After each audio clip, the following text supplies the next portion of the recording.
Hi and welcome to another video. So today I'm going to be continuing with preserving the produce that I got from the Tshwane market as shown in last week's video. So if you did not watch that video, I will link it up in the cards above and also in the description box below. It would be nice for you to watch that video for context so that you know where I'm going with this one.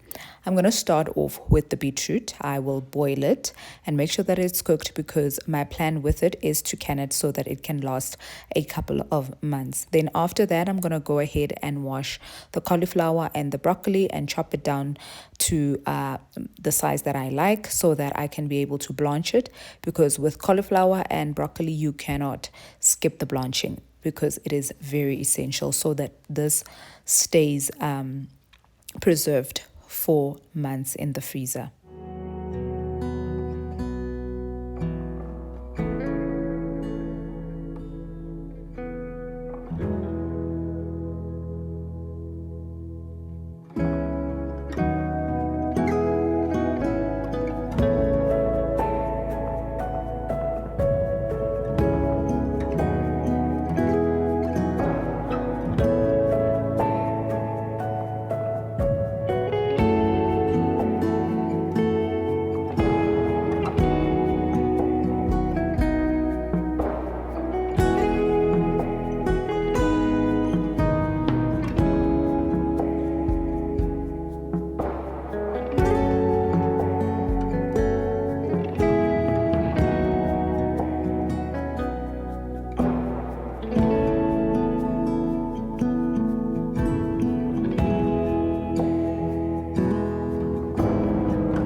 So once I'm done cutting my cauliflower and broccoli into even size florets, I then bring a large pot of water to a rolling boil. Then I gently add the florets. I use a sieve and put them in a sieve. And then I let them blanch for about 3 minutes, just enough to brighten the color and soften them slightly, but not to cook them through. So as I'm doing this, I've prepared a bowl of cold water. And then how I do this, I take a 5-liter bottle, I fill it up with water, put it in the deep freezer, and then I add that and I make sure that my water is very cold. And then on top of that, I add some ice. Then once I have blanched the cauliflower and broccoli, I transfer them straight into a bowl of ice cold water to stop the cooking process immediately.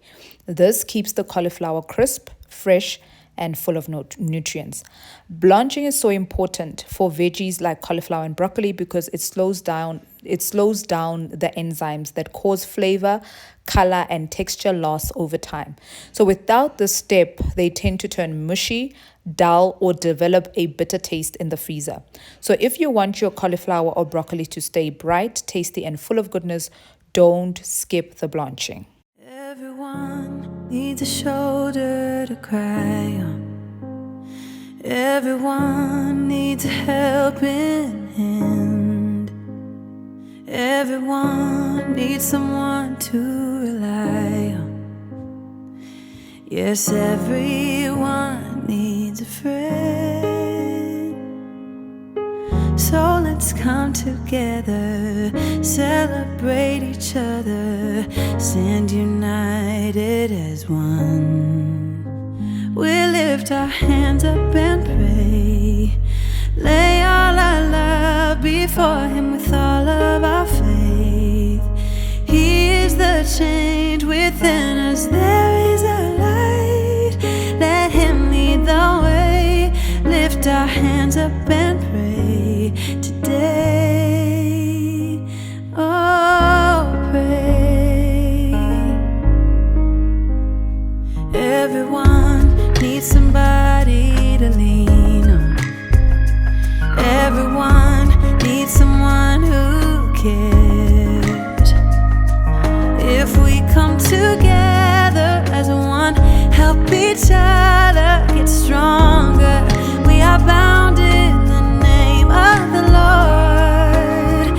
So let's come together, celebrate each other, stand united as one.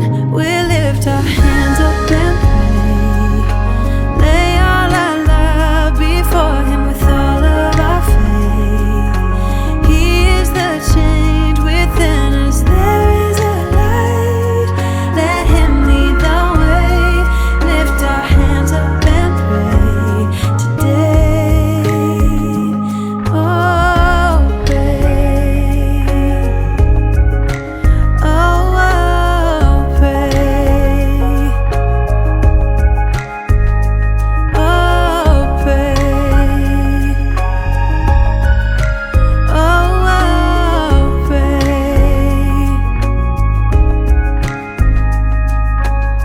So let's come together. Yeah, let's come together. We lift our hands up and pray. Lay all our love before Him. I'm done with blanching and packing the broccoli and cauliflower. So some other bags have both cauliflower and broccoli, just like this one. These are the bags from Pep Home. They don't have the label. So I ran out of these ones that I normally use. These ones I get from Osbro. So I ran out of these and then I eventually opted for the ones that I had from Pep. But I managed to get 3, 6, 9, 12, 13 small bags and half a bag of a big one. So this big one, because I ran out, I usually save my bags and then I wash them and then I reuse my Ziploc bags so that I cut costs.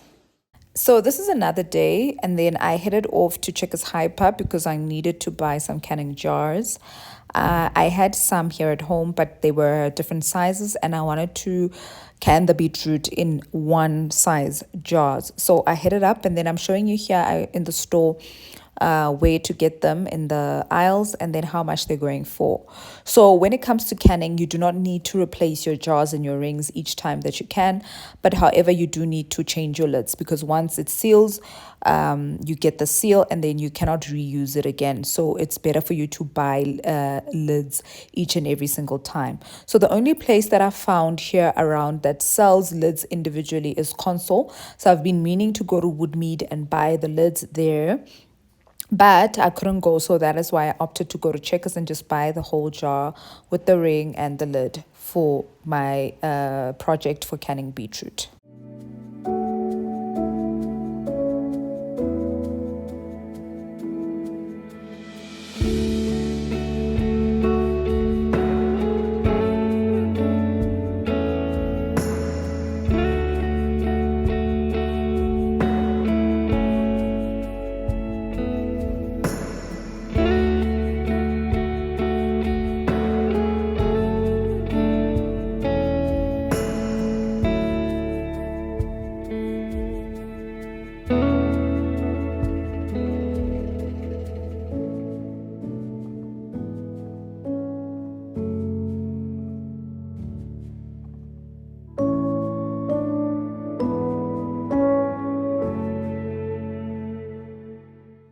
So when it comes to the canning, I start by placing a rack in the bottom of my canning pot and filling it with enough water to fully cover the jars later. Then I bring the water to a simmer while I prepare everything else. And then next I'm going to sterilize the jars and the lids. So you have a choice to sterilize the jars in the oven or to sterilize the jars in water. So what I do is, since while I'm going to boil water anyway for the water bath canning, I then sterilize my jars in water instead of switching on the oven just to sterilize the jars. So for me, I think that's a better way. But if you feel like you want to sterilize your jars in the oven, that works also perfectly, because you could just do it once. You don't have to do it in two batches like I did. And then keep the jars warm until you're ready to fill them. That prevents cracking when you add the hot beetroot. So in my case, my beetroot was not hot because I cooked it the previous day. So what I did was I took out the jars and then they cooled off a bit. But then I added the cold beetroot, and then my brine was hot. So now coming to the pickling brine in a clean pot, you're going to combine water, vinegar, sugar, and salt. I'll leave the measurements in the description box below.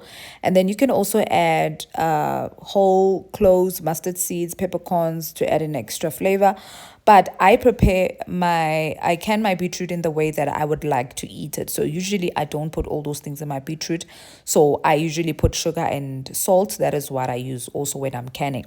And then now it's time to pack the jars. So when you pack the jars, fill each jar with your prepared beetroot, leaving about half an inch of headspace. So half an inch is about a centimeter. And then you pour the hot brine over the beets, and then still leaving the half inch of space at the top. And then use a cling utensil to remove any air bubbles. So that is the debubbling. I use my debubbling tool that I got in my canning kit. And then once you've done that, you need to just wipe the rims with a damp cloth to make sure that they are clean. What I do is I put vinegar on my paper towel, and then I use that to wipe. And then once you've done that, you place the lids on top, and then you screw the bands until your fingertip tight. They usually say in the canning community, it's finger tight. So it needs to just be finger tight, not too tight. And then after that, once your water has reached a rolling boil, then you carefully lower the jars into your canning pot, making sure that they're covered by at least an inch of water. So you bring the water to a full rolling boil, then start your timer when it comes to processing your jars. So once you've put everything inside your canning pot, and then it has reached a rolling boil, that's when you start your processing time of 30 minutes. And then once the time is up, the 30 minutes is up, turn off the heat, and then let the jars sit in the hot water for about 5 to 10 minutes. I left mine for 10 minutes, and then place them on a towel to cool for 12 to 24 hours. And then it's important that you don't put your jars straight on your counter. So I showed you there that you put I put a chopping board, and then on top of the chopping board I put a thick towel, not like a kitchen or tea towel, but a thicker towel. I bought mine from Pep Home, and then these two towels I use them specifically for canning. So I don't use them for anything else, but when I'm canning I take them because they are thicker ones. And then once they've cooled, then you check your seals, and the lids should be firm and slightly concaved. And then you label your jars, and then you store them in a cool, dark place. And then just like that, you have your own homemade pickle beetroot, and then you can enjoy this all year round, and this can last up to a year in your cupboard.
So coming to the lids, I did not sterilize them in the pot, but I took a bowl, put them in there, and then I poured boiling water over them.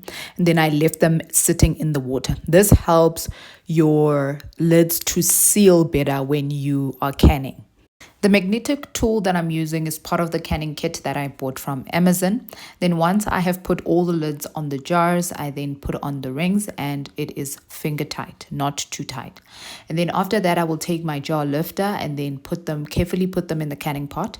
And at this point, the water was already boiling as I was preparing the jars. And then I'm doing this so that by the time I'm finished putting all the jars in the canning pot, I can then close the pot and then already start my processing time. And the processing time for beets is 30 minutes. And then once the 30 minutes is done, I then switch off the pot and then start a timer for 10 minutes. And then I am leaving the jars in the hot water sitting there, and then I've switched off the heat. And then once I've done that, I can then open up the pot, remove the jars, and then put them on the chopping board and the kitchen towel that I've prepared. Then I'm going to leave them there for 12 to 24 hours, and then only after that will I check my seal. And with these ones, I got a perfect seal on all of them. So they were canned perfectly, and I was happy with that. Now I can store my jars in a cupboard, and then I can use them within a period of a year.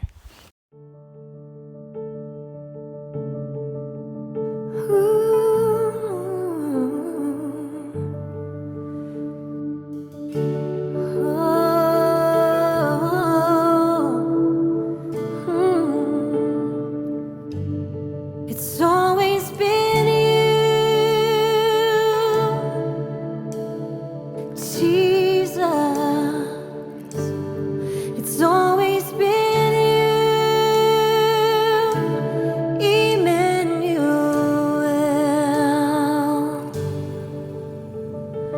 Who gave me this courage? What torch lights my feet? It's always been you, Jesus. It's always been you, Emmanuel.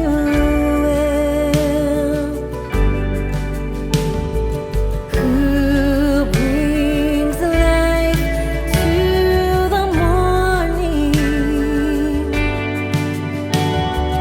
What flame lights my way home? It's always been you, Jesus. It's always been you, Emmanuel.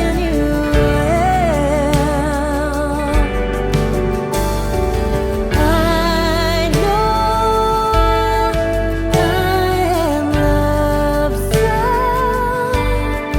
Now I remember to sing praise.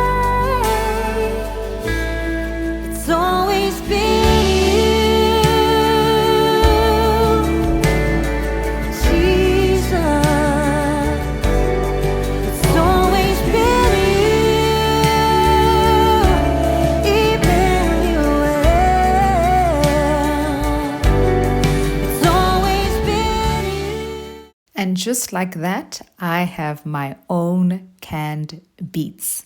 And to think that it's a bag that I got for 18 Rand, and how that bag turned into 12 jars of beetroot that I can eat for the entire year. I was so happy with the finished product. So now I know I promised you that we're going to preserve tomatoes in this video as well, me making tomato sauce. But I then decided to make tomato sauce and tomato paste. Now, those two products take a long time. So there's different steps that I do. So for me to add it to this video is going to be long, and I wasn't going to be able to put everything in my editor because it's going to limit me due to the space. So I decided that I'm going to show that in the next video so that I can show you each step and not skip steps because of my editing software. So please bear with me, but I will link another video at the end. That in that video I did show my process of making tomato sauce. So if you are in a rush and you want to see that step, so I would highly recommend that you watch the next video coming up. In that video I showed myself making the tomato sauce, or I will also link it in the description. So if you're unable to click on this video, then check in the description box. I will link the video as well. And until next time, friends, thank you so much for spending time with me today.